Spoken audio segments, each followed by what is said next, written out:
let's continue talking some of the things that we have been talking over the past few weeks. This really relates to management of performance. Okay, so as people that work in sports performance, we are largely performance managers. We deal with the recruitment, the retention, the development, and then eventually the graduation of student athletes at the college level. But a lot of the principles that you can find at even some of the lower levels can be applied to what we do, and it can really enlighten some of our choices that we make. And as you guys work with us, you're going to be encountering and working with different coaches, different support staff that work with teams. And I would challenge you guys to use some of the frameworks that we have and we've adopted, but also to come up with your own philosophy too and embed that in there. These are theories, these are models to use. It doesn't mean it's the only way to do it. So take what we do, apply what we do, but then I just keep challenging you to do your own thing too. Continue to study and our professional development, our personal development, it's up to ourselves. So find new ways to do things, and I think it can go a long way. Hey Lindsay, if you don't mind, can you, on that light over there, can you hit the second button down? Perfect. Thank you. All right. Last time we dug into this pyramid a little bit, and basically this model of a pyramid takes into account a couple different things. Okay, so we'll start at the very end, and it's high performance. We've talked about high performance is essentially trying to be the best you, successfully executing what my role and responsibility is, essentially consistently outperforming others. So think about a race car, top fuel race car. It is achieving high performance only if it can consistently beat its opponents. It's the highest of the highs. Everything is taken into account. Every bolt is tightened. Every gasket is fit properly. The air pressure, everything is set up for high performance. Okay, so if that's the goal, we'll work backwards. And for that, we're going to start on the outside. We have to have a championship mindset. Okay, that comes from our performance psychology colleagues, and basically what they're saying is we have to make the active choice to enter into this pyramid. Once we have made the choice, the next area that we need to focus on is health and wellness. Like any pyramid, the wider and the thicker this block is, the more things I can stack on top. Okay, so health and wellness is comprised of a lot of different things. Let's just say it's choice 2, but it's choice as it pertains to lifestyle, decisions around making the right decisions with sleep, scheduling, staying on top of things so we don't have to have undue stress. There's a lot of different areas of wellness. There's 7 to 9 depending on where you study. These areas of wellness range from physical wellness to emotional wellness to environmental wellness, financial wellness. There's a lot of different things that set this up. But essentially, this is my life. Okay, so if I can get my life right and I'm making great decisions, I can enter the next phase. And that's this navy blue area here. We'll call these the trainable areas. So the physical is the easy one to think about. It's like developing in the weight room, developing physical robustness. Technical is my skill. Tactical is the game plan, or the X's and O's of my game. And then the mental piece is confidence, discipline as it pertains to clearing things if it's positive and negative, and that gets me to high performance. So we talked about this high performance pyramid quite extensively, and we'll continue to do so. Now I want to talk about athlete development in different parts of the world. Okay, so you got obviously us in the States, you got some European countries that follow some different types of methodology, and then you have those in Australia. Historically, us in the United States, and I'm speaking very broadly, not to one sport or to one era, but historically, we have enjoyed a lot of participation in sport. Okay, we have a ton of kids that play sport. We have a ton of kids that play some of the big sports like basketball, soccer, football. Because of that, oftentimes our model of development, especially as you get to the upper and elite level leagues, is you just take the cream off the top. Whoever rises to the top, those are your professional athletes. Whoever rises to the top, those are your guys and gals that play elite level college sport. Okay? On the opposite sides of the world, in Europe and in Australia, it's kind of the opposite. Some countries may not have as much participation, some of the smaller European countries. Some of the different areas of Australia may not have as much participation as we have in the United States. And because of that, the emphasis on development is much greater. Okay? Even in some countries, you're going to have some government involvement in some of our athlete development. And you know, that's a conversation in its own. It can be positive, can be negative at times. But basically, when we install a developmental framework to athlete development, it allows everybody to have the opportunity. It doesn't mean they're going to. There could be some physical limitations, there could be some interest limitations, geographical limitations, but if we can get some developmental structures set up, then it gives more kids, more adolescents, and even more elite level athletes opportunities to develop.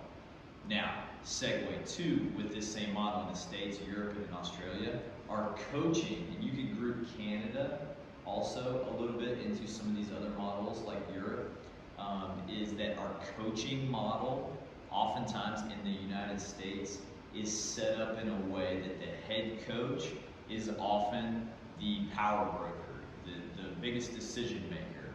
And because of that, there's a lot of money, and I guess before you even get to the coaching thing, there's a ton of money set up in American sports, especially your big sports that have professional leagues. And because of the amount of money tied to them, the head coach continues to gain some authority over the entire organization. And as it should be, they are making decisions on behalf of the development of their entire organization. In other countries, sometimes this is not the case. Oftentimes, the coach is appointed by an organization or an association, but they're just a piece in the puzzle, and everybody works together. Okay, so just a few differences between the development across areas of the country. So where we have picking the cream that rises to the top, other areas have more longitudinal development tracks. Okay, one thing that came up, there's a guy, a professor, his name is Esteban Ballier, and he coined the idea of long-term athlete development. There's a text, I've got that thrown up there, but essentially what this is a developmental, stepwise progression toward athlete development that starts with the very, very beginnings of the entrance to sport and then ends with a path two ways. They can become a professional athlete, or they can essentially just enjoy a lifetime of physical activity. Okay, so just kind of generally speaking, his and this group's overall model, which is really prominent in many European countries, especially in the game of soccer, and in Australia, and in the Australian Institute of Sport, but also in Canada, you'll see this quite heavily. Basically, what their model is at some point in a kid's life, they're kind of introduced to sport. Maybe not even in sport that you think, but just kicking a ball around, throwing a ball in a hoop, not even a basketball hoop, but just something that resembles that. Moving, jumping, skipping, rolling, tumbling, climbing. That active start lays the foundation of just the fundamental movement skills. And then over time, they start to get a little bit more organized, and they start to learn to love movement. When we think about having the ability to control our body in space safely, free from injury for the most part, think about learning to read. Okay, learning to read, I can negotiate the pages of a book. I can understand a sentence first, then a paragraph, then an entire chapter, and then a book. The same thing happens in terms of physical literacy too. Kids learn how to control their bodies in space, how to love engaging in activity, and what we call here, having the ability to do all Now, at this point, kids have the ability to move and jump and play and do whatever. They start to develop an interest in maybe being involved in more organized sport. It doesn't have to be team sport. Maybe it's just an activity at the YMCA. But they have the ability and interest in maybe continuing to develop some maybe higher level athletic qualities. You know, working with teammates and others also comes in here.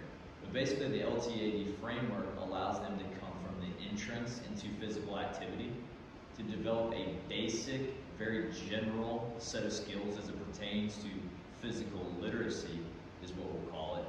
And then they have a lot of different continuing steps that they can go through. They can train and learn how to train to improve. They can then enjoy opportunities and appreciate training to actually improve their ability to compete.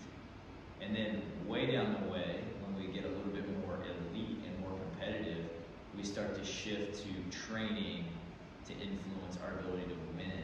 And what you'll notice too is at any given point, this is also a framework for just being a healthy individual. Because let's say I'm a dude and I'm 16 years old and I get to this stage and I'm like, you know what, I just love to train, but I really don't enjoy competing against. I just like being active. If I exit at this stage, I still have physical literacy and I love being active. So think about the implications of what something like this can have too outside of sport. It could be preventative health care if everybody appreciated activity and life and health.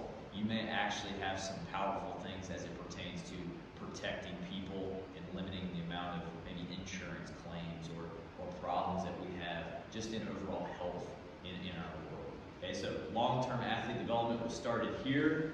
I got a couple examples too. This was obviously foreign to the United States, but it has been moving toward the U.S. We have the hockey framework, very similar to what we saw in the original model, but basically starting off ages 0 to 6, all the way to the point here, but they can always leave and just enjoy physical activity. Baseball, USA Baseball has gotten into this. Theirs is really interesting too, because they have some different tracks as it pertains to development of throwing. Because of the prevalence of some injuries in the arm, especially with youngsters, they actually have some other literature as it pertains to developing the specialized skill of throwing and pitching. Okay, but like I had mentioned though, what you'll see in every one of those frameworks, USA Ski and Snowboard has one. A lot of different NGBs across the USOC have these, but what they have all in common is a general framework of entry into sport, and maybe sport is not the right word, maybe it's just physical activity, and there's 2 tracks when they get to a fork in the road. They can either leave sport and just love physical activity, and they can have the ability to teach it maybe to their children, or they can have a career in sport. For us in this area, we'll focus probably a little bit more on this area, but we always need to be thinking about how we can challenge and develop the health and wellness, the bottom part of our pyramid, so that our kids can make sure that they always love that, what they're doing. So, how do we get that point? It's basically thinking about a couple different things. What are our general movement skills and proficiencies? Okay, so we'll think about maybe in this physical bucket. What are the things that we need to teach our young athletes? Okay, and I'm not talking about the young athletes, I'm talking about here in college. Okay, so when our kids come in at 18 years old, they enter into a training plan for the very first time, what are the general movement skills that they need to have? Simple things, jumping and landing correctly, accelerating, decelerating safely, maybe engaging, leaning on an opponent, and having the ability to hold their own in space. Maybe it's as simple as just receiving a ball or making contact with the ball or an opponent in a dynamic space. But for us, just broadly speaking, not speaking about one single sport, we need to start to identify what are those general movement skills and when do they fit into the calendar to teach our kids. We need to take into consideration age. If you look at a lot of the text, especially as it pertains to LTAD, long-term athlete development, there is a clear difference between chronological age. So right now, let's say I'm 18 years old. On paper, for my birth certificate, 18 is my chronological age versus my developmental age. Let's say I'm an 18-year-old that reached my peak height velocity or puberty early. Okay, maybe my developmental age is that of a 19-year-old or a 20-year-old. So as coaches, as professionals in this area, we need to consider where is a kid developmentally versus what they have on their birth certificate. And then another thing too, I think you're going to see at the college level, even at the professional level, every single kid has different experiences with training, especially as it pertains to different sports. Some sports, training is very common, okay? Especially in the United States, you know, let's just take the game of football. In football, the culture is training. You know, you play one game a week, you only play 10 games a year in high school. You're gonna have some exposure to training. Whereas maybe basketball, maybe not in the weight room as much. Maybe they're, you know, shooting hoops a little bit more. They're out on the court. Some kids may have some more training experience if they play multiple sports. But keeping in mind that every kid's gonna come in at a different training age, that can help us dial in what do we need to teach them early on in their career. And then broad scale with this pyramid, what are the different areas of development? It's really easy for us, especially in our area of performance science and strength conditioning, to overemphasize the physical. But what are the other areas that we can be talking about? Even if we don't have a lot of expertise in it, how can we develop the big picture as an athlete? We need to keep that in mind. So how do we do that? First thing we'll leave you with is just planning. It doesn't matter if it's a plan like this is an annual plan, a 52-week plan. It doesn't matter if it's a block plan. This is an example of like a month. Maybe it's a week plan, like a training card template. Maybe it's intricate plans for each kid over time. Or maybe it's just an example of a plan on a grease board or a legal pad page that you and your staff put together.